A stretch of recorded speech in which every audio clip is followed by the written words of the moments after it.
ಕನ್ನಡ ನಾಡು ಇದು ಕನ್ನಡಿಗರ ನಾಡಿಮಿಡಿತ. ಇವತ್ತೇನು ತಾವೆಲ್ಲ ಇಲ್ಲಿ ಬಂದಿದ್ರಿ, ದಯವಿಟ್ಟು 1 ತಾಸು 1.5 ತಾಸು ಭಾಳ ಮಾತನಾಡಿರ್ತಕ್ಕಂಥದ್ದು ಮತ್ತು ಇಲ್ಲಿ ಪ್ರೆಸೆಂಟೇಷನ್ ಮಾಡಿರ್ತಕ್ಕಂಥದ್ದು ಭಾಳ ಅರ್ಥ ಮಾಡ್ಕೊಳ್ತಕ್ಕಂಥ ಒಂದು ಜವಾಬ್ದಾರಿ ಇದೆ. ಹಾಗಾಗಿ ನಾನು ಪ್ರಥಮ ಬಾರಿಗೆ ಶಾಸಕರಿಗೆ MP ಹೇಳಿ ನಾನು ಮಾತಾಡ್ತಾಯಿದ್ದೀನಿ ಮುಂದೆ. ಸುಮ್ಮನೆ ಇದು ಪಕ್ಷದ ಮೀಟಿಂಗ್ಗಳಿಗೆ ಬಂದಂಥದ್ದಲ್ಲ, ಭಾಳ ಜವಾಬ್ದಾರಿಯುತವಾಗಿ ಬರುವಂಥ ಇನ್ನೂ 27 ದಿವಸ, 2 ದಿವಸ ಕಳೆದೋಗಿದೆ. ಆಗಲೇ 1ನೇ ತಾರೀಕಿನಿಂದ ಈ ಪ್ರಕ್ರಿಯೆ ಪ್ರಾರಂಭ ಆಗಿತ್ತು, 2 ದಿನ ಮುಗಿದೋಗಿದೆ. ಇನ್ನು 27 ದಿವಸ ಅಂದರೆ 19 ಈ ತಿಂಗಳವರೆಗೂ ಮಾತ್ರ ಸಮಯ ಇದೆ. ಅಷ್ಟರ ಒಳಗಾಗಿ ನಮ್ಮ ಬೂತ್ನಲ್ಲಿರ್ತಕ್ಕಂಥ ಪ್ರತಿಯೊಬ್ಬ ವೋಟ್ರನ್ನು ಎನ್ರೋಲ್ಮೆಂಟ್ ಮಾಡಬೇಕು. ಅದರ ಜೊತೆಯಲ್ಲಿ ಹೊಸದಾಗಿ 18 ವರ್ಷ ಆಗಿರ್ತಕ್ಕಂಥವ್ರು ಸಹಿತ ಎನ್ರೋಲ್ಮೆಂಟ್ ಮಾಡಬೇಕು. ಅದು ಏನೇನು ಬೇಕು, ಪೇಪರ್ಸು ಯಾವ ರೀತಿಯಾಗಿ ಫಾರ್ಮ್ ತುಂಬಬೇಕು ಅಂಬುದು ನಿಮಗೆ ಮುಂದೆ ಬರೋಂಥ ಸಂದರ್ಭದಲ್ಲಿ ಎಲ್ಲ ಪ್ರೆಸೆಂಟೇಷನ್ ಮುಖಾಂತರ ನಿಮಗೆ ತೋರಿಸ್ತಾ ಇರ್ತಾರೆ. ಹಾಗಾಗಿ ನೀವೆಲ್ಲ ಭಾಳ ಶ್ರದ್ಧೆಯಿಂದ ಕೇಳ್ಕೋಬೇಕು. ಆಮೇಲೆ ತಾವು ಆದ ನಂತರ ಕೇಳಬೇಕು, ನಿಮಗೇನು ಡೌಟ್ ಇದೆ, ಯಾವ ರೀತಿ ಮಾಡಬೇಕು, ಏನು ಮಾಡಬೇಕು, ಈ ರೀತಿ ಆದರೆ ಹೆಂಗೆ, ಆ ರೀತಿ ಆದರೆ ಹೆಂಗೆ, ಅವ್ರು ಊರಲ್ಲಿದ್ದರೆ ಇಲ್ಲದಿದ್ದರೆ ಏನು ಮಾಡಬೇಕು, ಇವೆಲ್ಲವೂ ನೀವು ಕೇಳಬೇಕಾಗ್ತದೆ. ಸೊ ಹಾಗಾಗಿ ಹೇಳಿರ್ತಕ್ಕಂಥದ್ದೆಲ್ಲ ತಾವು ಮನವರಿಕೆ ಮಾಡಿಕೊಳ್ಬೇಕು. ಶ್ರದ್ಧೆಯಿಂದ ಈ ಸಭೆಯಲ್ಲಿ ಭಾಗವಹಿಸಬೇಕಂತೇಳಿ ತಮ್ಮಲ್ಲಿ ಕಳಕಳಿ ಪ್ರಾರ್ಥನೆ ಮಾಡ್ತೀನಿ. ಈಗಾಗಲೇ ನಮ್ಮ ಕ್ಷೇತ್ರದಿಂದ ಕೆಲವರು ಜಿಲ್ಲಾ ಮಟ್ಟಕ್ಕೆ ಹೋಗಿ ತರಬೇತಿ ಮಾಡ್ಕೊಂಡು ಬಂದಿದ್ದಾರೆ. ಅವರು ಈಗಾಗಲೇ ಕೆಲವು ಕಡೆ ಮೀಟಿಂಗ್ಗಳು ಮಾಡಿ ನಮ್ಮ BLA 2ಗೆ ಮಾಹಿತಿಗಳು ಕೊಟ್ಟಿದ್ದಾರೆ. ಮಾಹಿತಿ ಈಗಾಗಲೇ 1ನೇ ತಾರೀಕಿನಿಂದ ಪ್ರಕ್ರಿಯೆ ಪ್ರಾರಂಭ ಆಗಿ ಈಗ ತಾನೇ ನಾವು ತಹಸೀಲ್ದಾರ್ ಸಾಹೇಬ್ರನ್ನ ಕರೆದು ವಿಷಯ ತಿಳ್ಕೊಂಡ್ವಿ. ಈಗಾಗಲೇ 47,000 ಚಿಲ್ಲರೆ ಇವತ್ತು ನಿನ್ನೆ ಮೊನ್ನೆ 2 ದಿನದಲ್ಲಿ ನಮ್ಮ ತಾಲೂಕದಲ್ಲಿ ಆಗಿದೆ. ರಾಜ್ಯದಲ್ಲಿ 7ನೇ ಮಟ್ಟದಲ್ಲಿದೆ. 2 ದಿವಸದಲ್ಲಿ ಮಾನ್ವಿ ಕ್ಷೇತ್ರ 7th ಪ್ಲೇಸಲ್ಲಿದೆ. ಅಂದರೆ ಅಷ್ಟು ಮಟ್ಟಿಗೆ ಆಗಿದೆ ಅಂತೇಳಿ. ಸೊ ಅದರ ಜೊತೆಯಲ್ಲಿ ಕೆಲವೊಂದು ಬೂತ್ಗಳಲ್ಲಿ ಏನೂ ಆಗಿಲ್ಲ ಎಂಬುದನ್ನು ಇದೆ. ಆ ಬೂತ್ಗಳು ಸಹಿತ ನಾನು ಹಿಂದುಗಡೆ ಓದ್ತೀನಿ. ಇದು ಭಾಳ ಮುಖ್ಯವಾಗಿರ್ತಕ್ಕಂಥದ್ದು. ಮತದಾನ ಮಾಡುವಂಥದ್ದು ಸಾಂವಿಧಾನಿಕವಾಗಿ ನಮ್ಮೆಲ್ಲರಿಗೂ ಜವಾಬ್ದಾರಿ ಇರ್ತಕ್ಕಂಥದ್ದು. ಎರಡನೇದು, ನಮ್ಮ ರಾಜ್ಯದಲ್ಲಿ ಈಗಾಗಲೇ ನಮ್ಮ ಸರ್ಕಾರ, ಕಾಂಗ್ರೆಸ್ ಸರ್ಕಾರ ನಿರ್ಧಾರ ಕೈಗೊಂಡಂತೆ ನೀವು ಏನೇ ಸರ್ಕಾರ ವತಿಯಿಂದ ಅನುಕೂಲ ಮಾಡಿಕೊಳ್ಬೇಕಾದ್ರೆ ಈ ಎಲೆಕ್ಷನ್ ಕಾರ್ಡ್ ನಿಮಗೆ ಬೇಕೇ ಬೇಕು. ಎಲೆಕ್ಷನ್ ಕಾರ್ಡ್ ಬೇಕಾದರೆ ಈ 19ನೇ ತಾರೀಕು ಒಳಗಾಗಿ ನೀವು ಪರಿಪೂರ್ಣವಾಗಿ ಆ ಫಾರಮ್ಗಳು ತುಂಬಿ ನಿಮ್ಮದು ಎಲೆಕ್ಷನ್ ಲಿಸ್ಟ್ನಲ್ಲಿ ನಿಮ್ಮ ಹೆಸರು ಬರೋಂಗೆ ಮಾಡಬೇಕು. ಮಾಡಿದರೆ ಮಾತ್ರ ನಿಮಗೆ ಕಾರ್ಡ್ ಬರ್ತದೆ. ಆ ಕಾರ್ಡ್ ಬಂದರೆ ಮಾತ್ರ ಸರ್ಕಾರದಿಂದ, ಇಲ್ಲಿ ಕೆಲವರು ಕಾರುಗಳು ತೊಗೊಂಡ್ರು ಸರ್ಕಾರ ವತಿಯಿಂದ, SC ST corporation, minority corporation. ಅದರಂಗೆ ಕೆಲವರು ಟ್ರಾಕ್ಟರ್ ತೊಗೊಂಡ್ರು, ಕೆಲವರು ಹಾರ್ವೆಸ್ಟರ್ ತೊಗೊಂಡ್ರು. ಇದೆಲ್ಲ ಜೊತೆಯಲ್ಲಿ ಈ ಸರ್ಕಾರ ನಿಮ್ಮೆಲ್ಲರ ಪ್ರಯತ್ನದಿಂದ ಏನು ಶ್ರೀಮಾನ್ ಸಿದ್ದರಾಮಯ್ಯನವರು, ಶಿವಕುಮಾರ್ ಅವರು ಚುನಾವಣೆಗಳ ಮುಂದೆ ಆಶ್ವಾಸನೆ ಕೊಟ್ಟಿದ್ದ 5 ಗ್ಯಾರಂಟಿಗಳಿಗೆ, ಅದು ಗೃಹಲಕ್ಷ್ಮಿ ಇರ್ಬೋದು, ಗೃಹಜ್ಯೋತಿ ಇರ್ಬೋದು, ಇವೆಲ್ಲ 5 ಗ್ಯಾರಂಟಿಗಳಿಗೆ ನಾವು ಏನು ಕೊಡ್ತಾಯಿದ್ವಿ, ಈಗಾಗಲೇ ಮೊನ್ನೆ ಮಾರ್ಚ್ವರೆಗೂ 2.5 ವರ್ಷದಲ್ಲಿ 1,46,000 ಕೋಟಿ ಖರ್ಚು ಮಾಡಿದ್ದಾರೆ.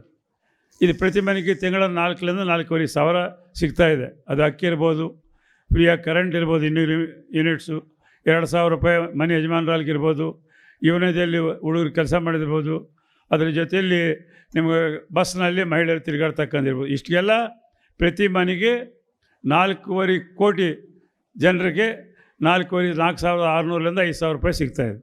ಹಂಗಾಗಿ ಅದೆಲ್ಲ ಮುಂದುವರಿಬೇಕಂದ್ರೆ ನಿಮಗೆ ಈ ಕಾರ್ಡದ್ದು ಭಾಳ ಮುಖ್ಯ. ಆಧಾರ್ ಕಾರ್ಡ್ಗನ ಮುಖ್ಯ. ಈ ಎಲೆಕ್ಷನ್ ಕಾರ್ಡ್ ಇದ್ದರೆ ಮಾತ್ರ ಮುಂದಿನ ತಿಂಗಳಿಂದ ನಿಮಗೆ ಈ ಸವಲತ್ತುಗಳು ಸಿಗ್ತವೆ. ಇಲ್ಲದ್ರೆ 2,000 ರೂಪಾಯಿ ಬಂದು, ಅಕ್ಕಿ ಬಂದು, ಯುವನಿಧಿ ಬಂದು, ಗೃಹಜ್ಯೋತಿ ಬಂದು, ಬಸ್ ಫ್ರೀ ಬಂದಾಗ್ತದೆ. ಆ ಕಾರ್ಡ್ ಮಾತ್ರ ನೀವು ತೋರಿಸಿದ್ರೆ ಮಾತ್ರ ಈ ಫೆಸಿಲಿಟೀಸು ಮುಂದುವರಿತಾವೆ. ಇದೀಗಾಗಲೇ ಕ್ಯಾಬಿನೆಟ್ನಲ್ಲಿ ಡಿಸಿಷನ್ ತಗೊಂಡು ಸನ್ಮಾನ್ಯ ಮುಖ್ಯಮಂತ್ರಿಗಳು DK ಶಿವಕುಮಾರ್ ಅವರು ಘೋಷಣೆ ಮಾಡಿರ್ತಕ್ಕಂಥ ಪ್ರತಿನಿತ್ಯ ಅವರು TVಗಳಲ್ಲಿ ಮಾಧ್ಯಮದಲ್ಲಿ ಹೇಳ್ತಾ ಇದ್ದಾರೆ. ಆ ವಿಷಯವನ್ನು ತಾವು ಭಾಳ ಗಂಭೀರವಾಗಿ ತಿಳ್ಕೊಳ್ಬೇಕು. ಈ ಎಲೆಕ್ಷನ್ ಕಾರ್ಡ್ ಇಲ್ಲದಿದ್ದರೆ ಇಷ್ಟೇ ಮನವರಿಗೆ, ಅವ್ರು ಯಾವುದೋ ರಾಜ್ಯದಿಂದ ಬರ್ತಾರೆ, ಒಂದು 15 ದಿವಸ ಇರ್ತಾರೆ, ಬೇರೆ ರಾಜ್ಯಕ್ಕೆ ಹೋಗ್ತಾರೆ. ಆಂಧ್ರದವ್ರು ಇರ್ಬೋದು, ತಮಿಳ್ನಾಡವ್ರು ಇರ್ಬೋದು, ಮಹಾರಾಷ್ಟ್ರದವ್ರು ಇರ್ಬೋದು, ರಾಜಸ್ಥಾನ, ಎಲ್ಲ ಕೆಲಸ ಮಾಡಲಿಕ್ಕೆ ರಾಜಸ್ಥಾನ, ಬಿಹಾರು, ಬೇರೆ ಬೇರೆ ರಾಜ್ಯಗಳಿಂದ ಬಂದಿದ್ದಾರೆ. ಅವ್ರು ಕೆಲಸ ಮಾಡ್ಕೊಂಡು ಒಂದು ವರ್ಷ ಆದಮೇಲೆ ಅವ್ರು ವಾಪಸ್ ಹೋಗ್ತಾರೆ. ಅವ್ರಿಗೂ ನಾವು ಯಾಕೆ ಈ ಗ್ಯಾರಂಟಿಗಳು ಕೊಡಬೇಕು? ನಮ್ಮ ರಾಜ್ಯದ ದುಡ್ಡು ಇದಿಲ್ಲಂದರೆ ಸಾಕಷ್ಟು ಸಾವಿರಾರು ಕೋಟಿ ನಾವು ಬೇರೆಯವ್ರಿಗೆ ಕೊಡ್ತಾ ಇದ್ದೀವಿ. ಎಲೆಕ್ಷನ್ ಕಾರ್ಡ್ ಇದ್ದರೆ ಅವ್ರು ನಮ್ಮ ರಾಜ್ಯದವ್ರು ಇರ್ತಾರೆ. ಹಾಗಾಗಿ ಎಲೆಕ್ಷನ್ ಕಾರ್ಡೇ ಅತಿ ಮುಖ್ಯ. ಏನೇ ಫೆಸಿಲಿಟಿ ಕೊಡಬೇಕಾದ್ರೆ ನಾಳೆಯಿಂದ ನಿಮ್ಮ ಮಕ್ಕಳಿಗೆ ಶಾಲೆಯಲ್ಲಿ ಪ್ರವೇಶ ಮಾಡಬೇಕು, ಹಾಸ್ಟೆಲ್ನಲ್ಲಿ ಪ್ರವೇಶ ಮಾಡಬೇಕು ಅಂದರೆ ಸಹಿತ ಎಲೆಕ್ಷನ್ ಕಾರ್ಡು ಕಂಠಘೋಷವಾಗಿ ಮಾಡಲೇಬೇಕಾಗ್ತಂಥ ಮಾತನ್ನು ಈಗಾಗಲೇ ಮುಖ್ಯಮಂತ್ರಿಗಳು ಪ್ರತಿನಿತ್ಯನೂ ಹೇಳ್ತಾ ಇದ್ದಾರೆ. ಸೊ ಇದರ ಗಾಂಭೀರ್ಯವನ್ನು ತಾವು ತಿಳ್ಕೊಂಡು ತಾವೆಲ್ಲ ಮುಖಂಡರಿದ್ರಿ. ತಮ್ಮ ಆಶೀರ್ವಾದದಿಂದ ಇವತ್ತು ಶಾಸಕರಾಗಿ ಆರಿಸಿ ಬಂದ ರಂಪಯ್ಯ ನಾಯ್ಕರು, ನಾವು ವಿಧಾನ ಪರಿಷತ್ ಸದಸ್ಯರಾಗಿ ಮಂತ್ರಿ ಆಗಿದ್ದೀವಿ. ಶ್ರೀಮಾನ್ ಕುಮಾರ್ ನಾಯ್ಕರು ಇವತ್ತು ಲೋಕಸಭಾ ಸದಸ್ಯರಾದರು. ಅದೇ ರೀತಿಯಾಗಿ ಇವತ್ತು ರಾಜ್ಯ ಸರ್ಕಾರ ಬಂದಿದೆ. ರಾಜ್ಯ ಸರ್ಕಾರ ಬಂದ ಕೂಡಲೇ ನಿಮ್ಗೆ ಯಾರಿಗೂ ನೇರವಾಗಿ ಎಲ್ಲರಿಗೂ ಕಾಂಟ್ರಾಕ್ಟ್ ಸಿಕ್ಕಿರೋದಿಲ್ಲ, ದುಡ್ಡು ಸಿಕ್ಕಿರ್ಲಿಕ್ಕಿಲ್ಲ, ಲಾಭ ಸಿಕ್ಕಿರ್ಲಿಕ್ಕಿಲ್ಲ, ಕೆಲಸ ಆಗಿರ್ಲಿಕ್ಕಿಲ್ಲ. ಆದರೆ ನಿಮ್ಮ ಊರುಗಳಾಗ ನೀವು ಮುಖಂಡರಾಗಿ ತಿರುಗ್ತಾ ಇದ್ದಾರೆ. ಕಾಂಗ್ರೆಸ್ ಪಕ್ಷ ನಮ್ಮ ಲಿಂಗಪ್ಪ ಬಂದಾನ, ಕಾಂಗ್ರೆಸ್ ಪಾರ್ಟಿ ಗೌರ್ಮೆಂಟ್ ಬಂದ ನಮ್ಮ ಗೌರ್ಮೆಂಟ್ ಅಂತ ಹೇಳ್ತಾರೆ ಹಳ್ಳಿಯಾಗ. ಆ ರೀತಿಯಾದಂಥ ಒಂದು ಶಕ್ತಿ, ಧೈರ್ಯ, ನಿಮ್ಮೆಲ್ಲರ ಆಶೀರ್ವಾದ, ನಿಮ್ಮೆಲ್ಲರ ಪ್ರಯತ್ನದಿಂದ ಇವತ್ತು 2023ರಲ್ಲಿ ನಮ್ಮ ಸರ್ಕಾರ ಬಂದಿದೆ. ಹಾಗಾಗಿ ಇದನ್ನು ಉಳಿಸ್ಕೊಂಡು ಹೋಗಬೇಕು. ಮತ್ತು ಮುಂದೆ 2028ರಲ್ಲಿ ನಮ್ಮ ಸರ್ಕಾರ ಬರುವಂಥ ಎಲ್ಲ ಆಶೀರ್ವಾದ ನಾವೆಲ್ಲ ಕೂಡಿ ಪ್ರಯತ್ನ ಮಾಡಬೇಕಾಗ್ತದೆ. ಎಲ್ಲಿ ಕಾರ್ಯಕರ್ತರಿರ್ತಾರೋ, ಎಲ್ಲಿ ಪಕ್ಷ ಸಂಘಟನೆ ಇರ್ತದೋ ಅಲ್ಲಿ ಮಾತ್ರ ನಮ್ಮವ್ರು ಆರಿಸಿ ಬರಲಿಕ್ಕೆ ಸಾಧ್ಯ ಆಗುತ್ತೆ. ಇದು ಪ್ರತಿಯೊಬ್ಬರೂ ತಿಳ್ಕೊಳ್ಬೇಕಾಗಿರ್ತಕ್ಕಂಥದ್ದು. ನಾವು ಅಧಿಕಾರದಾಗ ಇದ್ದಂಥವ್ರು ಇರ್ಬೋದು, ಅಧಿಕಾರದಾಗ ಇಲ್ಲ ಇದರೆಲ್ಲ ಜೊತೆಯಲ್ಲಿ ಈಗಾಗಲೇ ಸನ್ಮಾನ್ಯ ಮುಖ್ಯಮಂತ್ರಿಗಳು ಪಂಚಾಯತ್ ರಾಜ್ ಮಿನಿಸ್ಟ್ರ್ ಇಬ್ಬರು ಅನೌನ್ಸ್ ಮಾಡಿದ್ದಾರೆ. ನಾವು ಆಗಸ್ಟ್ನಲ್ಲಿ ನೋಟಿಫಿಕೇಷನ್ ಮಾಡ್ತೀವಿ. ಸೆಪ್ಟೆಂಬರ್ ಕೊನೆಗೆ ಅಕ್ಟೋಬರ್ ಫಸ್ಟ್ ವೀಕ್ಗೆ ತಾಲೂಕಾ ಪಂಚಾಯತಿ, ಜಿಲ್ಲಾ ಪಂಚಾಯತಿ, ಅದ್ರ ಜೊತೆಯಲ್ಲಿ ಗ್ರಾಮ ಪಂಚಾಯತಿ 3 ಚುನಾವಣೆಗಳು ಮಾಡಲಿಕ್ಕೆ ಎಲ್ಲ ಸಿದ್ಧತೆಗಳು ಮಾಡ್ಕೊಂಡು ಈಗಾಗಲೇ ಬ್ಯಾಂಗ್ಳೂರು ಕಾರ್ಪೊರೇಷನ್, ಬೇರೆ ಬೇರೆ ಕಾರ್ಪೊರೇಷನ್ಗಳು 7 ಕಾರ್ಪೊರೇಷನ್ 11 ಕಾರ್ಪೊರೇಷನ್ ಇದ್ದಾವೆ. 7 ಕಾರ್ಪೊರೇಷನ್ಗೆ ಈಗಾಗಲೇ ಚುನಾವಣೆಗೆ ಸುಪ್ರೀಂ ಕೋರ್ಟ್ನವರು ಲಾಸ್ಟ್ ಡೇಟ್ ಕೊಟ್ಟಿದ್ದಾರೆ. ಆಗಸ್ಟ್ 31 ಇದು ಕೊನೆಯ ಆದೇಶ ಅಂತೇಳಿ ಸುಪ್ರೀಂ ಕೋರ್ಟ್ನವರು ಆದೇಶ ಕೊಟ್ಟಿದ್ದಾರೆ. ಹಾಗಾಗಿ ಕಾರ್ಪೊರೇಷನ್ ಏರಿಯಾ ಎಲ್ಲ ಪ್ರದೇಶಗಳು ಸಹಿತ ಚುನಾವಣೆಗಳಿದೆ. ಇವೆಲ್ಲದಕ್ಕೂ ನಾವು ಅರ್ಹರಾಗಬೇಕಾದ್ರೆ ಈ ಎಲೆಕ್ಷನ್ ಕಾರ್ಡು ಭಾಳ ಮುಖ್ಯ. ಹಾಗಾಗಿ ಮೊನ್ನೆ 1ನೇ ತಾರೀಕಿನಿಂದ ಈಗಾಗಲೇ 2 ದಿವಸ ಮುಗಿದಾಗಿದೆ, ಇನ್ನು 27 ದಿವಸ ಮಾತ್ರ ಇದೆ. ಇದಕ್ಕಾಗಿ ಈಗಾಗಲೇ ನಮ್ಮ ಮುಖಂಡರು ಹೇಳಿದಂತೆ ಆಯಾ ಬೂತ್ಗಳಲ್ಲಿ 286 ಬೂತ್ ಇದೆ ನಮ್ಮಲ್ಲಿ. 2 ಬ್ಲಾಕ್ನಲ್ಲಿ, ಒಂದು ಮಾನ್ವಿ ಬ್ಲಾಕ್ನಲ್ಲಿ 136, 138, ನಮ್ಮ ಸಿರಿವಾರ ಬ್ಲಾಕ್ನಲ್ಲಿ 138, ಎರಡೂ ಸೇರಿ 286. 286ಕ್ಕೆ ಈಗಾಗಲೇ BLA 2 ಈಗಾಗಲೇ BLA 1 ಆಗಿರ್ತಕ್ಕಂಥ ಶಾಸಕರು ಸೈನ್ ಮಾಡಿ ಕೊಟ್ಟಿದ್ದಾರೆ. ಅದು ಎಲೆಕ್ಷನ್ ಕಮಿಷನಲ್ಲಿದೆ. ನಿಮ್ಗಾಗಲೇ ಒಂದು ಅಧಿಕಾರ, ಆ ಬೂತಿನ ಅಧಿಕಾರ ನಿಮಗೆ ಸಿಕ್ಕಿದಂಗೆ ಆಯಿತು. ಏನೋ ಮಾಡಿದ್ರು, ಯಾರೋ ಹೋದ್ರದ್ದಿಲ್ಲ. ಪ್ರತಿಯೊಬ್ಬರು ನೀವು ಆ ಬೂತ್ನಲ್ಲಿ ಮಾರ್ನಿಂಗ್ ಬೆಳಗ್ಗೆ 8 ಗಂಟೆಯಿಂದ ಅವ್ರು ಪ್ರಾರಂಭ ಮಾಡ್ತಾರೆ. ಈಗ ನಾವು ಬರ್ತಾಯಿದ್ದೀವಿ. ನಮ್ಮ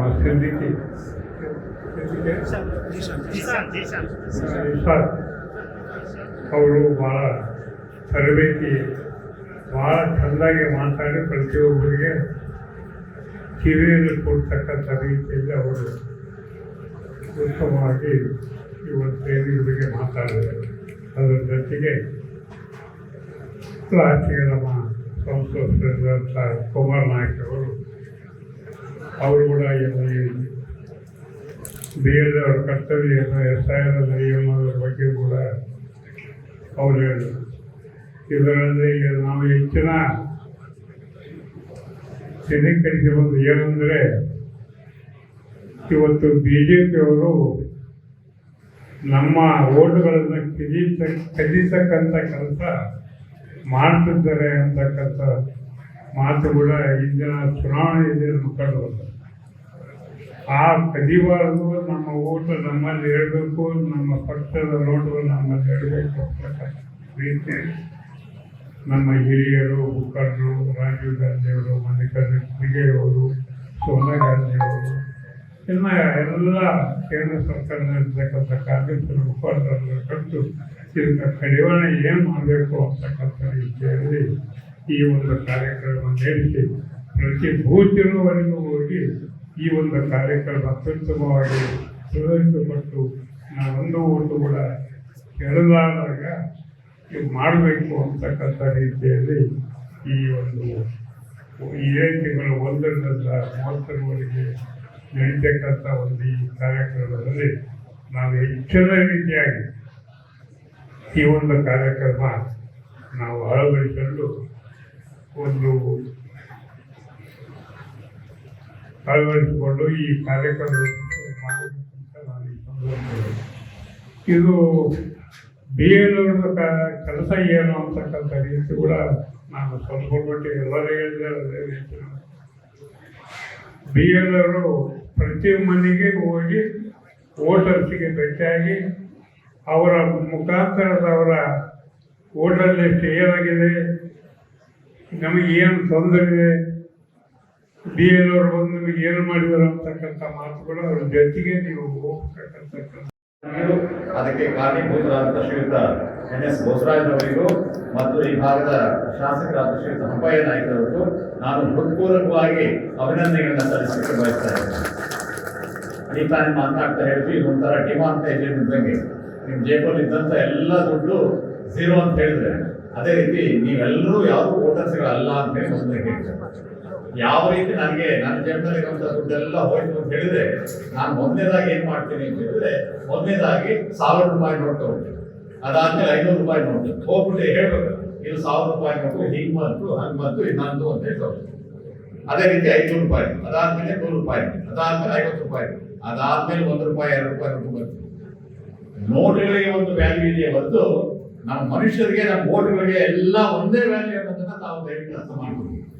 ಆದರೂ ಕೂಡ ನಮ್ಮ ಸಿಸ್ಟಮ್ನಲ್ಲಿ ನಾವು ಎಷ್ಟು ವಿದ್ಯಾಭ್ಯಾಸ ಮಾಡ್ಕೊಂಡಿದ್ದೇವೆ, ನಮಗೆ ಇದ್ರ ಬಗ್ಗೆ ಕಲ್ಪನೆ ಎಷ್ಟಿದೆ, ನಾವೆಷ್ಟು ಅನುಕೂಲವಂತರು, ಎಷ್ಟು ಸ್ಥಿತಿವಂತರು, ನಮ್ಮ ಜೊತೆ ಯಾರು ಅಧಿಕಾರಿಗಳು ಸಂಪರ್ಕದಲ್ಲಿದ್ದಾರೆ, ಎಲ್ಲ ನೋಡಿದ ಮೇಲೆ ನನಗೇನಿಸ್ತದೆ ಅಂತ ಹೇಳಿದ್ರೆ, ಈ ರೀತಿಯ 1000 ರೂಪಾಯಿ ನೋಟು, 500 ರೂಪಾಯಿ ನೋಟು, 100 ರೂಪಾಯಿ ನೋಟು ಎಲ್ಲ ಹೋಗ್ಬಿಡ್ತಾರೆ. ಕೊನೆಗೆ ಉಳ್ಕೊಳ್ಳೋ ಯಾವುದು ಅಂತ ಹೇಳಿದ್ರೆ 2 ರೂಪಾಯಿ ನೋಟು ಮತ್ತೆ 1 ರೂಪಾಯಿ ನೋಟು ಮಾತ್ರ. ಅದು ಯಾವುದು ಅಂತ ಹೇಳಿದ್ರೆ ನಾವು ಅಂದ್ರೆ ನಮ್ಮ ಕಾಂಗ್ರೆಸ್ನ ಯಾರು ಮೂಲಭೂತ ಏನು ನಮ್ಮ ಸಪೋರ್ಟರ್ಸ್ ಇದ್ದಾರೆ, ನಮ್ಮ ಬೆಂಬಲ ಮಾಡೋರಿದ್ದಾರೆ, ಕಾಂಗ್ರೆಸ್ ಪಾರ್ಟಿಗೆ ವೋಟ್ ಮಾಡೋರು ಯಾರಿದ್ದಾರೆ, ಅವ್ರು ಮಾತ್ರ ಉಳ್ಕೊಂಡ್ಬಿಡ್ತಾ ಇದ್ದಾರೆ. ಅದಕ್ಕೆ ಒಂದೇ ಒಂದು ಮಾತ್ರ, ಇಡೀ ಬ್ರಿಟಿಷ್ನೇ ಒದ್ದೋಡಿಸಂತ ಶಕ್ತಿ ಉಳ್ಳಂತ ಈ ಜನತೆ ಆಗಲೂ ಕೂಡ ಇಷ್ಟು ಕೂಡ ವಿದ್ಯಾಭ್ಯಾಸ ಇರಲಿಲ್ಲ, ಇಷ್ಟು ಕೂಡ ತಿಳುವಳಿಕೆ ಇರಲಿಲ್ಲ, ಇಷ್ಟು ಕೂಡ ಸಂಪತ್ತು ಇರಲಿಲ್ಲ, ಇಷ್ಟು ಕೂಡ ಇರಿಗೇಷನ್ ಇರಲಿಲ್ಲ.